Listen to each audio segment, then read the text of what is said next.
Hey, what is up, everybody? I am here to give you guys my WWE Raw review for January 1st, 2018.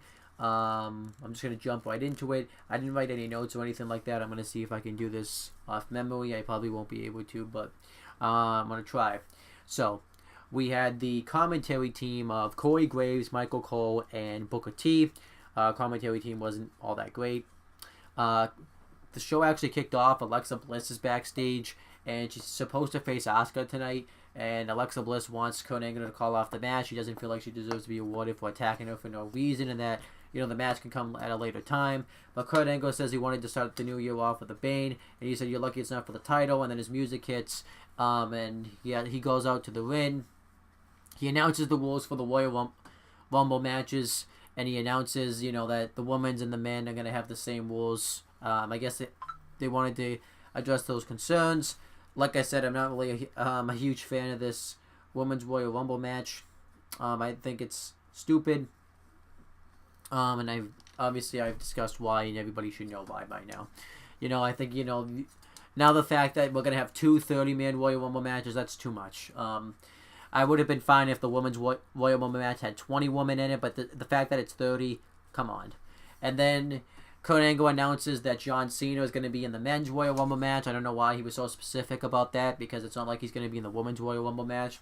And then the Bar come out, and they're upset that Kurt Angle showed favoritism towards Jason Jordan and Seth Rollins by granting them a shot at their Raw Tag Team titles when Jason Jordan didn't deserve it. Jason Jordan comes out and says that he earned the Raw Tag Team titles. And he said that Kurt Angle never shows favoritism. And Cesaro continues to bath on him. Cesaro actually sounded a lot better because he doesn't have his mouth guard anymore, which was nice. And Kurt Angle makes a match between Jason Jordan and Cesaro. Seth Rollins comes out. Not all of his themes aren't even played. It was kind of a theme throughout this show, which I didn't really care for.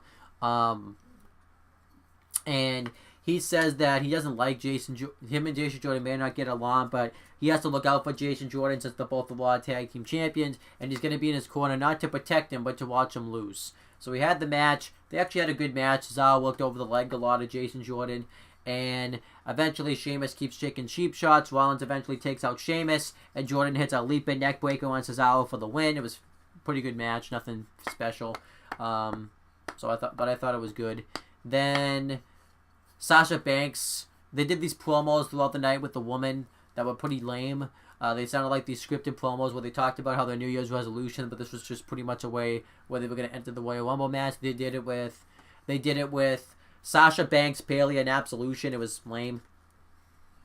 Then, what else? What was the next segment? Alexa Bliss tries to get Nia Jax to go be in a corner tonight in a match against Asuka, but Enzo Amore, who was sick on this show, she was more concerned about him.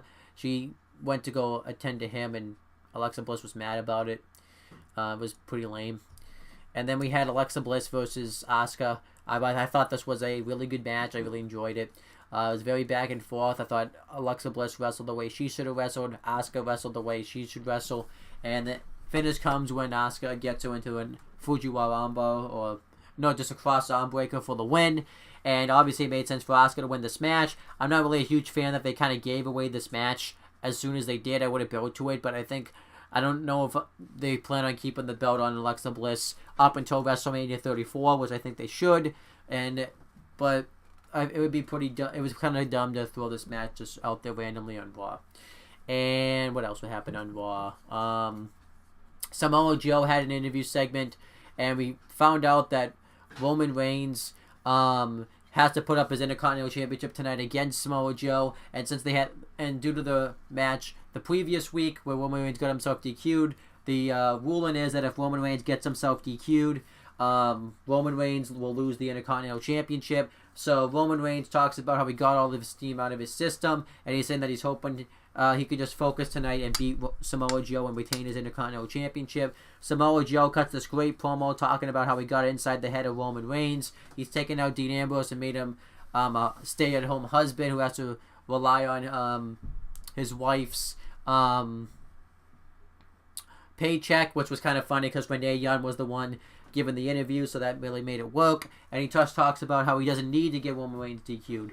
We had the match. It was a really good IC title match. This was the best match on the show. Samoa Joe dominates the matchup in the beginning. And then Roman Reigns starts to make his comeback. He hits his drive-by dropkick. Joe knocks him out of the ring, hits a suicide dive on the outside. And he keeps smacking Roman Reigns, and Roman Reigns keeps daring him to hit him. Joe goes to bounce off the ropes. Reigns hits a Samoan drop on him. And then they both Reigns goes for the Superman punch. Joe rolls outside the ring.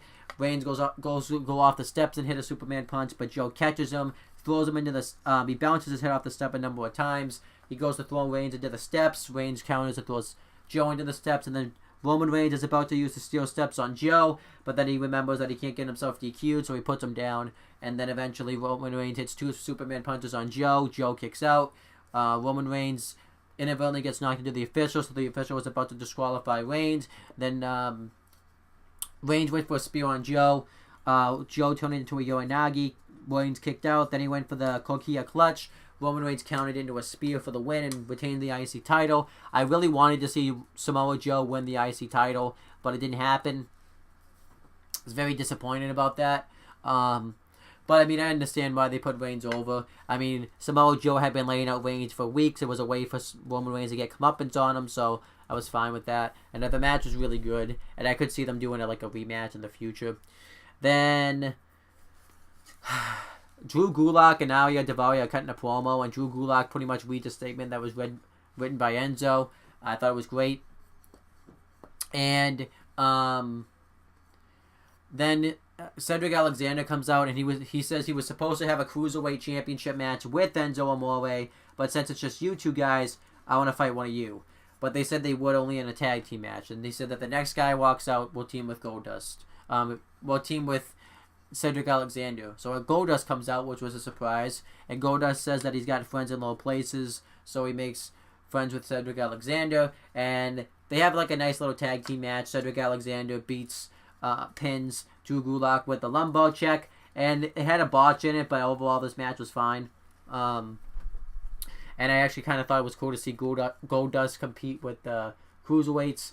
And then Braun Strowman squashed Beauty and the Man Beast. I thought that was awesome. He just kept hitting Power Slam on him.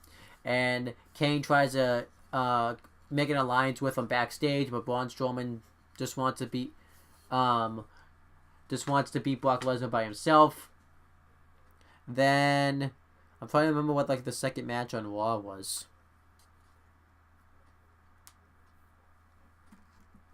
I want to make sure I'm not forgetting a match.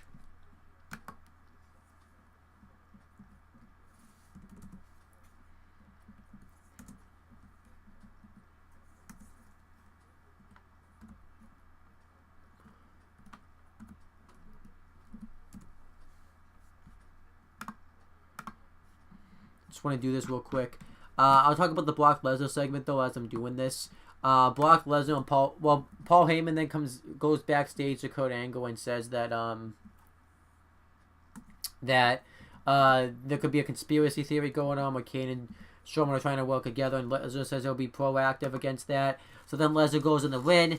Paul Heyman pretty much hypes up Brock Lesnar, talks about how no one's going to defeat Lesnar for the Universal title in this triple threat match, and he doesn't think that it's fair, but Lesnar has a 100% chance of winning. And then Kane comes out, lays out Lesnar with a choke slam. Lesnar just immediately sits up from it, so Kane and Lesnar go at it. Members of the locker room try to come out and break it up, and they succeed. I thought the brawl was fine. It didn't really hype me actually to see this Universal title match. Strowman was watching the interviews backstage. I don't know why he didn't get involved, but whatever. I think the Universal title match is going to be okay, but we'll have to wait and see. And then we had, I forgot to cover these next few segments. Kurt Angle's backstage, and Finn Balor comes up and announces that he's going to be in the Men's Royal Rumble match. And, Kurt Angle says, well, that's good, but I want to know if you found some partners for tonight with your match against Bo Dallas, Curtis Axel, and Elias. And Finn Balor said that he did, and he found Gallows and Anderson, which was kind of cool because this was kind of like a little bit of a club reunion. And we had that match. The club won when Gallows and Anderson hit the Magic Killer, and Finn Balor hit the coup de grace for the win. I thought that was really awesome to see the club back together, and I hope this is like a full-on reunion and it's not just a one-off thing, because I think everybody could benefit from it, but we'll have to wait and see. And then we had one more thing I want to discuss, and then I think I pretty much covered everything on Raw. We had Bray Wyatt versus Apollo Crews. I thought this match actually was pretty decent. I thought Apollo Crews showed his skills pretty well. What I liked about this match is they made Bray Wyatt come off as a threat, like somebody that you should be afraid of, by having Apollo Crews and Dana Brooke, who was ringside with Apollo Crews. Make Apollo Crews seem like somebody to be feared. And Bray Wyatt won with Sister Abigail. Then afterwards, Woken Matt Hardy cuts a promo talking about how he's taken all of Bray Wyatt's Fireflies and turned them into the Woken universe, and said that he's not going to stop until the power of Sister Abigail is contained and Bray Wyatt is permanently deleted from WWE. I love Woken Matt Hardy. I think he's awesome, and I thought that was great. Overall, that was pretty much Raw this week. I can't really think of anything I really missed. I thought Raw overall was a good show. I thought it had some nice matches, some nice angles, and it definitely feels like now we're on the Royal Rumble season. Raw was WWE was in a little bit of a lull for a little while, but now it feels like they're going to get right back on track, and I'm pretty happy about that. So that was pretty much Raw this week. Thank you guys for watching this video. Please make sure you like, comment, and share this video so people watch it. Make sure you subscribe to this channel for more content and click on the bell so that way every time you upload a video, you guys will get a notification for it. And make sure you guys do the same thing for the CM Brothers and Owen Talking to YouTube channels. That's pretty much it, guys. Talk to you later.